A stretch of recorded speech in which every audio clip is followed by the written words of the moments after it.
What's happening, bunnies? Today we've got a very cool gameplay for you. We tried our first attempt at 6 assassins and it went quite well, so I hope you enjoy it. Again, we're playing Auto Chess Mobile as we grind up to Queen ranking. If you do enjoy, please don't forget to drop a like and drop a subscribe, and we'll catch you in the gameplay. Enjoy. Alrighty. Alright, so what's happening, guys? This is an interesting game because I don't generally run assassins. It's not a team or a comp that I'm very good at, but we have to learn to be dynamic and have the ability to branch into different synergies. And so this was one of my first attempts at trying to get a 6 assassin or divinity assassin type build going. And so first up, I managed to get the God of War, which is obviously the first sign that this might be the direction I want to go. And as always, I think for the most part, the Goblin mech start is generally reasonably strong because it gives you the opportunity to branch into various different synergies as you progress into the mid game. So we start off with the Heaven Bomber. We've got the 2 Gods of War. And I suppose the idea now would be to have a look and see and scout out what the other teams are playing, because that's key to understanding what direction we want to move into. One of the things I think with synergies is you don't want to be moving into a synergy that all the other players are playing at the same time. When you get a gift like the 3 Soul Breakers in one store, that is probably the first sign that this might be the comp that we're going into. Either something like a Goblin Gamble, potentially a Feathered Assassin build, or a 6 Assassin with Divinity type build, which is I think what we ended up going in this instance. But we'll have a look now and see what the other teams are playing. I think this was part of the Rook 5 grind, so still early days, but I've been a bit behind on the videos, so I'm just trying to catch up and make sure that I get the content going. And so you'll notice from the previous video, I've done all the commentary in one day. I'm just trying to catch up and make sure that you guys always have something great to watch. I'm coming out. And we get the Abyssal Crawler.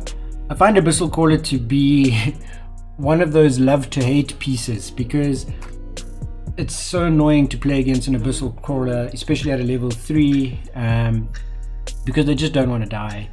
And sometimes you know you're going to win the round anyway, but you have to get through them and it takes forever. So it can lead to a lot of unnecessary draws, but at the same time, playing with it can come up clutch. So that's the other thing to take into account. It is a good unit to have. And having one in the store at the early stage, I figured may as well try and go down that route and see where it takes us. So this is our first match, and I think we just scraped through. So again, at the early stages, around 4, 5, 6, when you're starting to decide whether or not you're going into a losing streak, that helps the decision. I'll enjoy that. So we pick up the Phantom Queen, and that can be tricky because the Demon synergy only requires 1 piece and it cancels out the Divinity. So obviously once you remove the Goblins from the board, our Divinity synergy will be active again, but just using Phantom Queen will cancel that out. So generally, if you are playing Divinity Assassin, Phantom Queen won't be part of the lineup, but we have her on the board at this point in time, and she is powerful early game because her ultimate is really strong, so it makes sense to pick her up early game and then have a look from there as to how we branch into different The enemy's just a candle in the wind. into different synergies.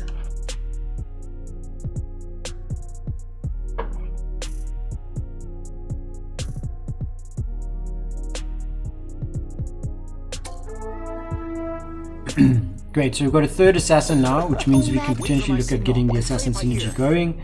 They're giving us lots of soul breakers, which is great because level 3 soul breakers is a nice piece to have for the mid game.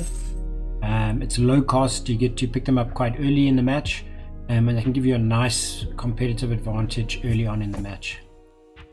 So it looks like we've got the Water Spirit, and if you look at what the other teams are playing, we are the only assassins at this stage. It doesn't even reflect yet because we haven't put them on the board, and hopefully none of the other guys are running that. Tommy Apper does also have a level 2 Soul Breaker, and I think I saw a Shadow Crawler there, so potentially he's also running the assassin build. But everyone else is running different builds, which helps us to ensure that our pool of players is still quite concentrated with assassins, so that we can get them for the level up early game. You can't hold a candle to my power. Great, and you can see it's giving us more of the pieces that we want. You'll notice also we didn't pick up the Venom because through watching a lot of the other content creators' videos, I picked up that Venom isn't key at the moment. It's not a phenomenal piece in terms of building a assassin synergy. If you don't have an option, you're going to pick that up. It is obviously strong when you level it up, but there are other pieces at this point in time that we prioritize over that, and so we keep the pieces that we've got and stick with the Water Spirit and the Missile Crawler and potentially the Phantom Queen. It'll all be dependent on the RNG in the shop. Cool, so we haven't lost the match yet, which is quite cool, quite exciting. It means we don't have to worry too much about losing streaks. We've got 4 in a row so far, and we do have a disadvantage in terms of econ, but I generally start building econ a little bit later in the game anyway. I would say just before you move into rock columns or just after, depending on the nature of the store. We do get our level 2 Water Spirit, so definitely going to throw him on. And as we get our pieces on, our assassins on, we start taking off the goblin mechs or we level up. There's potential that next round I will level up once I've got 4 out of 8 on level 5. But the Heaven Bomb is off so that we can get the 3-6 synergy on assassins. And because they're 2-star, the Water Spirit at 2-star at this stage of the game is pretty decent. The ultimate is what obviously sells the piece, so My cloak's it's a good piece to have at this stage. It only ever caught fire twice. The other thing you'll notice is the positioning of the Phantom Queen. Oh magic conch, oh magic conch. I don't place it on the back line with the other 2 assassins because I don't want her to jump forward. She's not that strong in defense at this stage. And so by placing her behind the God of War, it allows her to get the ultimate off and create damage on the front line, especially if you're up against, say, a warrior synergy or someone who plays front line, potentially a Glacier Knight, that kind of thing. It allows you to use her more effectively until she has better armor. I've put the Abyssal on now. The Abyssal Crawler 2-star in this stage of the game also is a nice piece to have because it's difficult to kill, especially if it has some sort of mana regen item on, and a health regen, an HP regen would be great as well.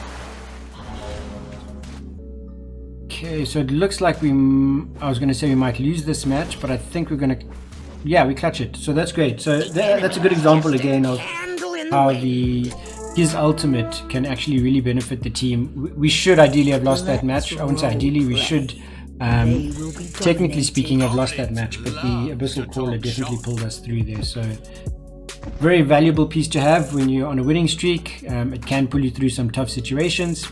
And I pulled the Ripper on just to create a little bit more of a front line tankiness, which gives our assassins more time on the back line to deploy all the damage. If the God of War falls early, it means that the focus is going to change onto your assassins, and then they're going to die quicker. So better to keep a little bit of a front line running as well at the same time, so your guys have more space to complete their attacks on the back line. And you can see we're quite effective against the golems. Assassins jumping to the back, distracting from the front is the God of War and the Ripper, and it works. So now we finished the golems, we need to start considering creating some more economy. Our economy is not high, but it's reasonable considering the fact that we've already got 4 2-star assassin units on the board. And we're building towards our 3-star soul breaker. We've got one on the bench that's 2-star and one that's 1-star. Cool, so we've got Glacier Knight, we are the Div Assassins, and then some feather druids also happening, and some ranged comps as well. Cool. Assassins generally, especially at this stage of the game, are going to be quite effective against ranged because they jump behind the front line and are able to attack the lower armored units in the back. That's not necessarily true towards the later game, where the teams will generally have someone blocking the back, or they'll have a really strong ranged set of units which can, or hunters, which can, always call them ranged, well I know they're hunters, but they can take away assassins or kill them quite easily on the back line if they are leveled up nicely and have good items on. But so far so good. We're the highest of economy in the top 4. There are guys lower down with high economy, but it's reasonably close. We're not in a bad position and we're winning our matches. So this is a warrior synergy Ricardo that we're up against at the moment. And again, you notice how Swordman will focus specifically on God of War, and the assassins on the back line can come in and create some damage. And that's our 8-win streak. So far in a good place. Quite happy.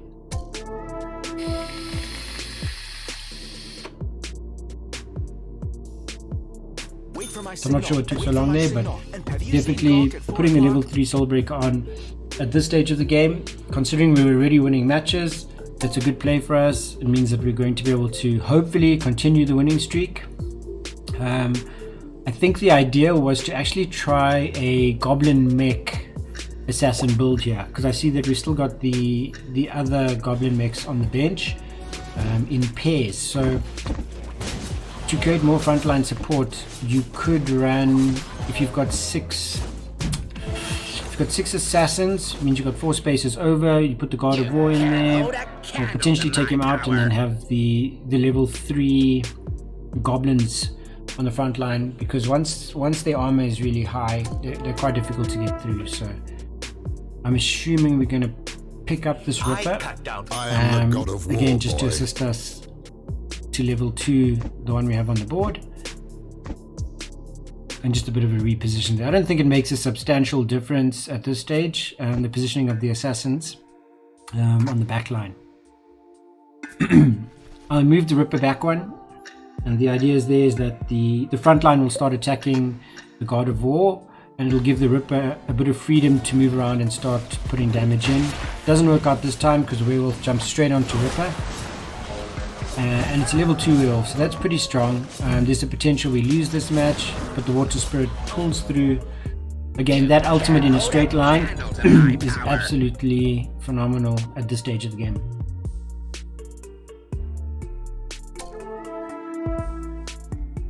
Cool, so another build that you can look at, and it's something that we saw here, is a Feather Druid Assassin, which is really strong.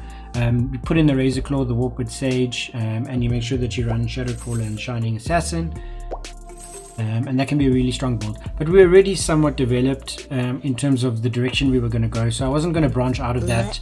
I would need to make sure that I get the Whisper Seer as well, the Unicorn, and I think at this stage I was really comfortable with where we were, and I wasn't going to change strat or branch off at this stage.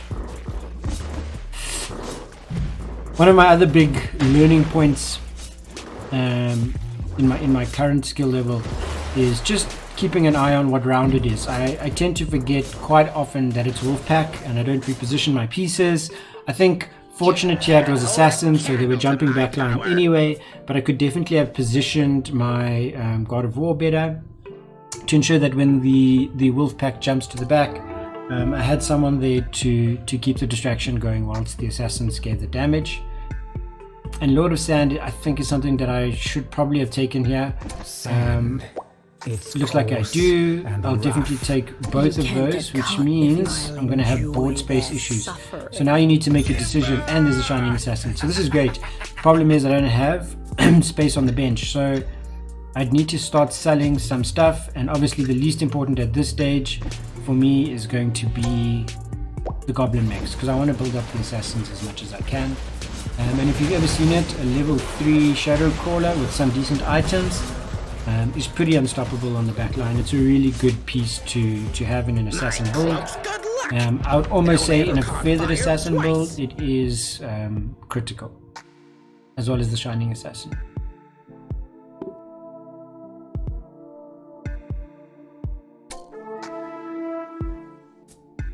Alright, so it looks like I locked that store to get the shining assassin in. Leveled up to make sure that I can keep it, and I still have space, but my bench management here is still not great. I'm keeping the pairs together, I'm understanding what I want to do with the pieces, but I do only have, in theory, 6 spaces that I would be utilizing for assassins, and so a decision needs to be made whether or not I go with Lord of Sand, potentially remove Water Spirit and swap it with Lord of Sand. But because I'm not going feathered, it means I'm not going to have a Razor Claw in to get the beast synergy. So potentially I might not use the Lord of Sand. I guess it'll depend on what comes up in the store. But it's between that and the Shadow Caller, which is, as I mentioned, a key piece. So this is going to be our first loss. It's against Haze 1990, who is bottom of the log, and they've just gone all in. You can see they've got no economy left, which means they've spent a lot of money to build up their team, and now they're putting them forward and will hopefully, for their sake, be going on a winning streak. That's what they'd be aiming for.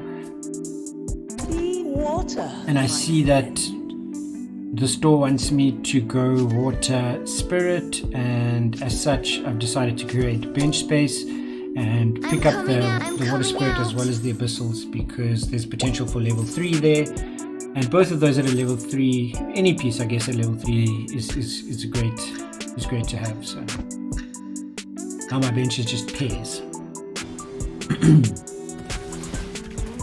I'm not sure why I put the Shining Assassin in the front. I think it was just more of an experiment to see whether or not it would work there. I don't think it did. I think it would make more sense to keep it on the back line, let it jump to the back and do damage from that side. Cool, so that was Catch. He's our second place competitor at the moment. He's got a strange comp going. I remember it was like a mixture of the Glacier Knight as well as the Warrior. So he had an interesting mix going. I know at the moment Glacier Warrior is one of the new experimental comps that people are doing.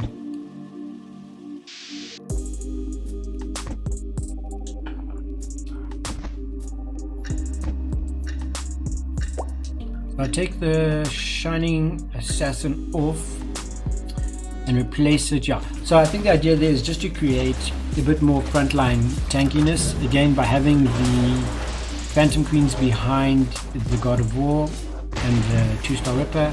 It gives them an opportunity to get ults off and create damage on the front line, and thereby distract the rest of the enemy's team so that the assassins can jump in the back and do the damage. And you can see it actually worked quite well there. That was not Lilo or not Lilo. And now we get our second level 2. Listen, you can hear the sea. Listen, you can hear the sea.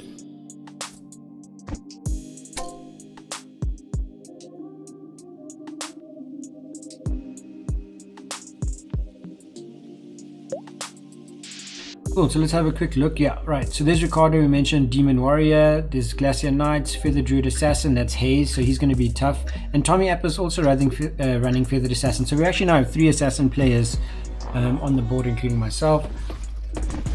And that's going to dilute the pool a bit. And generally, in an assassin build, everyone's going to be punting for the Shining Assassin and the Shadow Caller. So I know that I've got those builds half built there, and I saw one of them already has a level 2 Shadow Caller. So it's going to be quite tricky to pick up those pieces, but hopefully RNG's on our side and we manage to get those, because we will need them at a level 2 for them to be effective later game. At the very least level 2. You can't and there we go. So that's great news for us. So we can no probably, I'm assuming, take one of the Phantoms off, the Phantom Queens, there we go, and put the Shadow Caller Shadow Crawler in. Shadow Crawler level 2 with 1 or 2 items is actually really strong.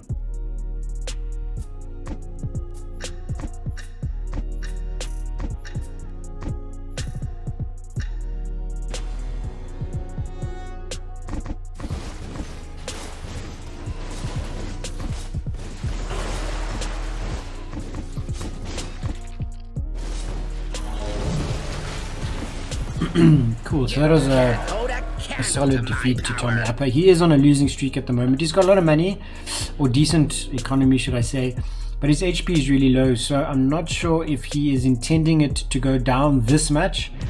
I doubt so. I think maybe he hasn't managed to build the comp that he wanted to build, and because of that he's struggling to climb back up the ladder. And the store is just blessing us with some RNG luck, and we got some. We won away from getting our 3-star water spirit, and that would be great.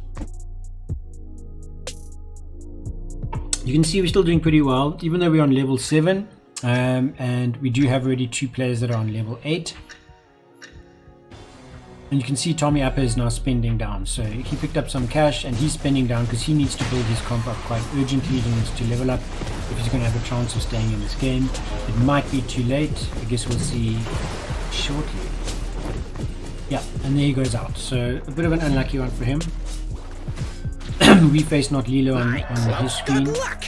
It only ever caught fire twice. And now we get some nice items to put on the Abyssal. And a bit of defensive item for Soulbreaker. Let's role play. Right, so we won away from the level 3 Phantom Queen, and it becomes tricky now because again we're very low on space and all the pieces they're giving us we need, but we're going to need to make a decision eventually as to what we keep on the bench, and the God of War is the chosen one to leave the bench. We're still 1 short, so I make the hasty choice to get rid of the Ripper. I'm not sure whether or not that was the right decision, but the timer was ticking and the bench was full.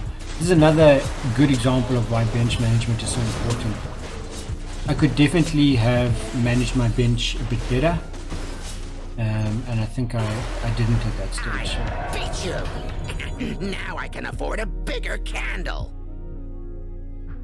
Cool, but we're still top of the log, sitting on level 7, and yeah, hopefully we manage to maintain that. Will be dominated.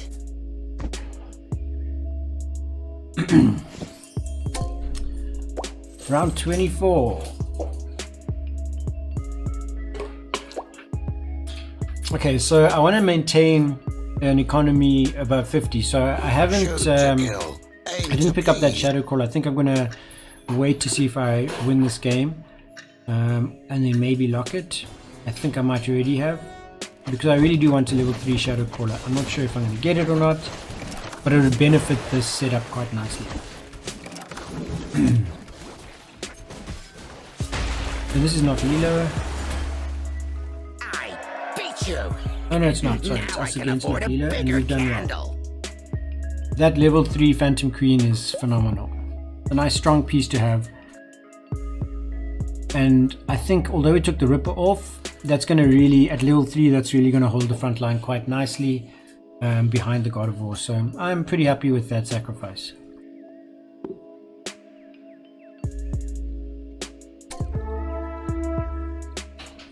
Nothing is true. Everything is something.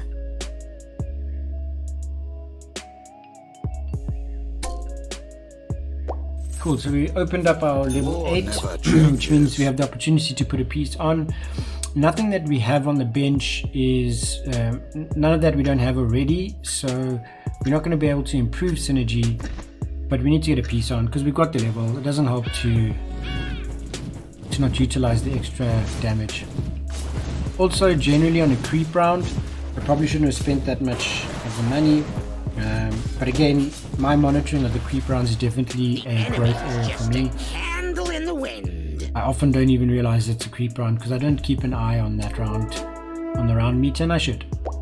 That's it, it's a development area.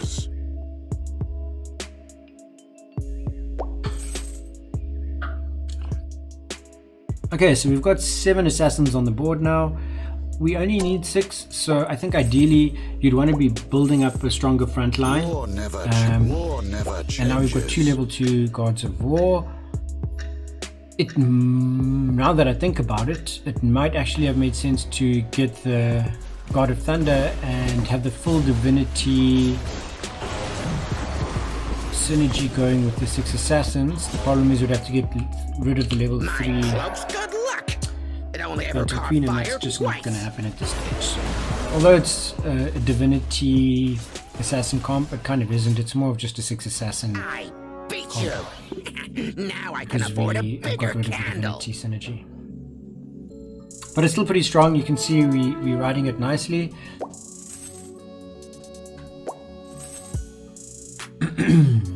And all we want now is that last water spirit, and there we get it. So that becomes our level 3, which opens up an extra position, and definitely going to put the God of War in the front.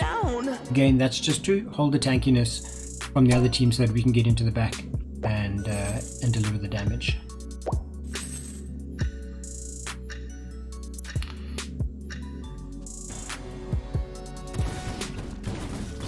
Alright, so this is Cat. This is our second place competitor. He's got, looks like a ranged knight build, potentially, which is a strange synergy. I'm not sure what's happening there.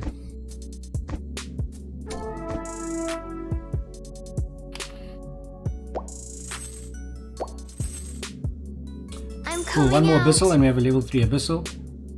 Our assassin line's getting nice and strong in terms of leveling up. The quality of the pieces Nothing is high. is true. Everything. Still struggling for that shadow crawler, but again, Something, we're sharing the pool something. with the other assassin players, so until they go out, the probability of getting those pieces is much lower because they're fighting for the same pieces.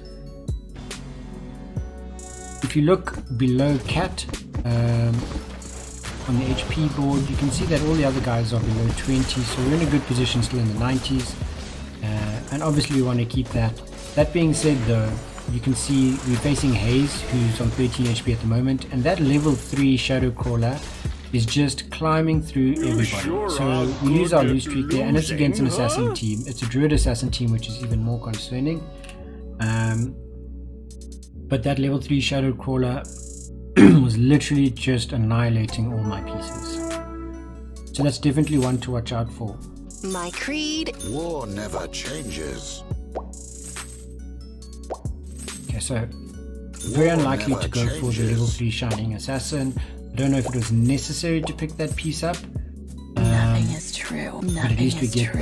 the other 2 Everything. Shadow Crawlers. War never And now we get our level changes. 3, Killing can save a life. which means we can have 2 Trust Shadow me. Crawlers on the board because we've got the level 3 God of War. So that's cool. A level 3 God of War just holds a lot of damage, so that's great. You can see 4 of those knights are just focusing on God of War, and they're getting all the damage from the assassins, which is great for us. So far so good. The shields do, prevent us from putting in the damage as quickly as we'd like, but with the level 3s we're still in a good spot. Hunter, Glacier Knight, Feather Druid Assassin, and Beast Warrior is what we're up against at the moment. Looks like we have a Demon Assassin build, but again it's just because of our Phantom Queen, so it's more of just a 6 Assassin build.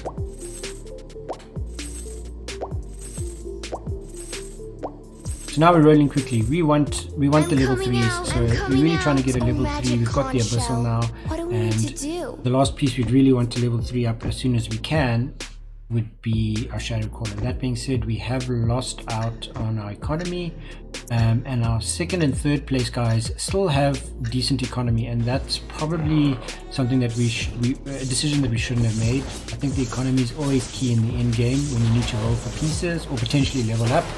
But we are on level 8, and I think level 9 would probably make a bigger difference if we had a piece that would specifically counter one of the other comps that we see.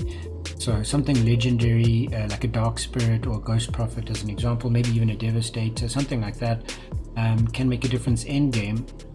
And because we've used our econ, we now need to ensure that our team whilst our HP is still high, we use the time to build our economy back up for the late game, because that's the only way that we can win this.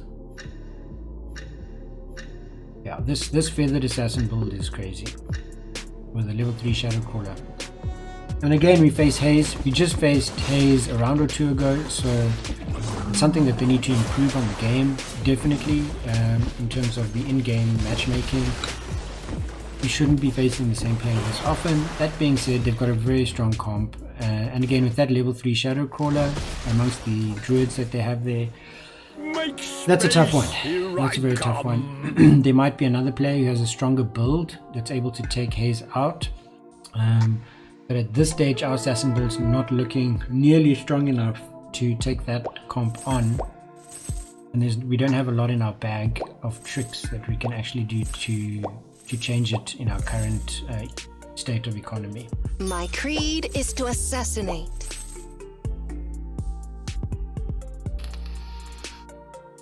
Cool, so we're into the top 4.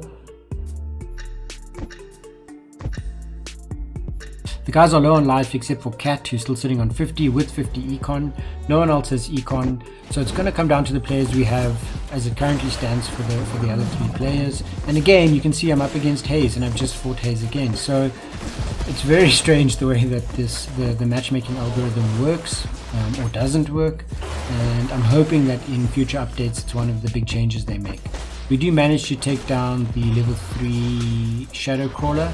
And immediately you can see the difference it's made. We're actually able to put up a fight once we get rid of the shadow crawler, and I think we managed to take that round. We do lose though on Orbazor's board, and that's the Glacier Knight build.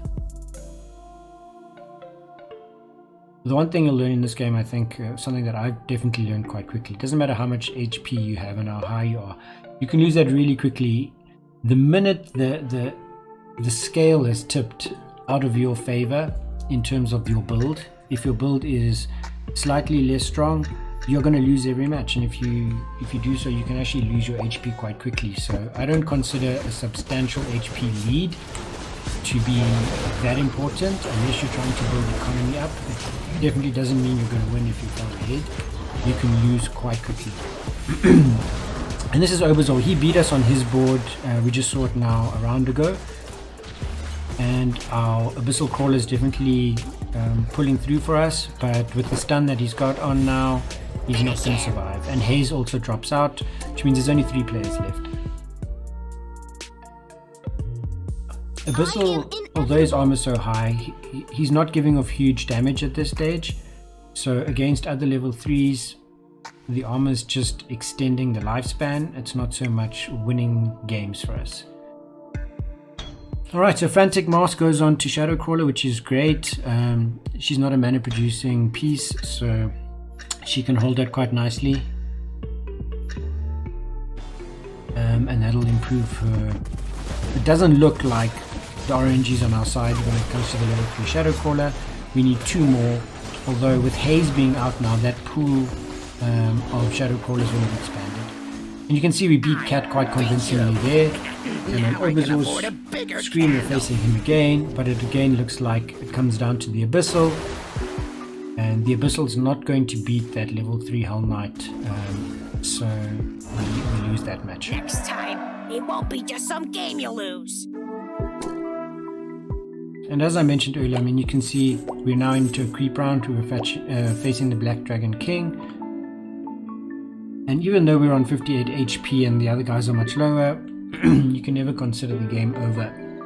Because as you've seen, although we're winning against Cat, we're losing against Orbazor. So assassins against hunters, generally, you will have the upper hand with the assassin build. If it's a good build, I'm talking now equal builds, assassin will probably take hunter. But that Glacier Knight combo, that or comp that Orbazor's running is pretty strong at the moment, and we haven't made any substantial changes that are going to allow us to win that match. Okay, so Teleport Dagger onto Shadow Crawler is not so much to move her to the front line, it's just to increase some of the other stats that she has. Obviously she's already an assassin, so she's going to be jumping back either way. but it's a wasted item. I find a lot of the time I have a comp that doesn't require that item, and it is quite a specialized item. So unless I'm running something like maybe a Devastator or Taboo Witcher, I'm not likely to use it, but to not let it go to waste, throw it onto the Shadow Crawler. So this is Obazor. This is the guy that keeps beating us, and with that level 3 Hell Knight, and he's got level 2 Dragon Knight. Yeah, he climbs through us quite easily, and we actually lose Cat. So now it's just between ourselves and Obazor. Winning. We did have a Almost as sweet as killing. 46 HP lead, but that was quite a heavy hit. So now we're down to 43. And unless we are really lucky and manage to pick up the Shadow Crawler and potentially level 3 that, we were left only with items. Items is the only way, and positioning, that we can try and influence the end result of the game. So we're in top 2, which is great. And now we need to hope that we get the level 3 Shadow Crawler, because we do have the strange eggs. So if we can get one more Shadow Crawler, we can level up and push to level 3. Because he's eating through us at the moment. The Phantom Queen, or all our level 3s are basically holding the fort, but they're not strong enough against the synergy that he's running with all those shields. That Knight synergy, I'm assuming it's a 6 Knight synergy because he's put in the Dragon Knight as well. And with no economy, with neither of us having economy, there's not much change I can make. And you can see my HP is now reduced quite substantially. It was up in the 50s and now it's down to 27.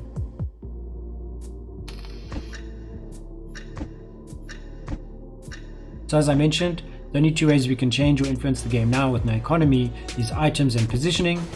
I've used all the items, so now it's down to positioning.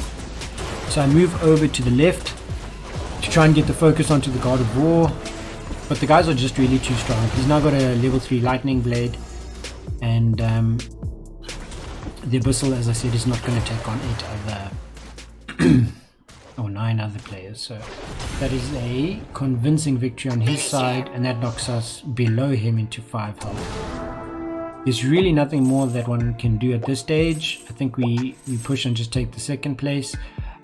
We can try a reposition, and potentially if you guys have any comments that you'd like to make in terms of how we could have played better in the end game to try and influence this, that would be appreciated. We try a last straw or last attempt at something different by throwing in the God of Thunder and taking out one of the Shadow Crawlers, just to see if that AoE damage could make a difference. But as you can see, those shields are just way too strong, and they take us out, I'm assuming now in the 39th round. We lose on both screens, which again is expected, and so we take the 2nd place. It wasn't a win, but I think it was a good game again. First attempt at getting the 6 Assassin synergy built, so hopefully you guys really enjoyed that. It also pushed us to the Rook 6 level, which is awesome, as we progress towards Kings. And altogether, I was quite happy with the game. I'm still learning a lot about Assassin, so again, I appreciate feedback. But in the interim, I hope you guys enjoyed it. And if you did, don't forget to like and subscribe. And I'll see you in the next gameplay. Enjoy.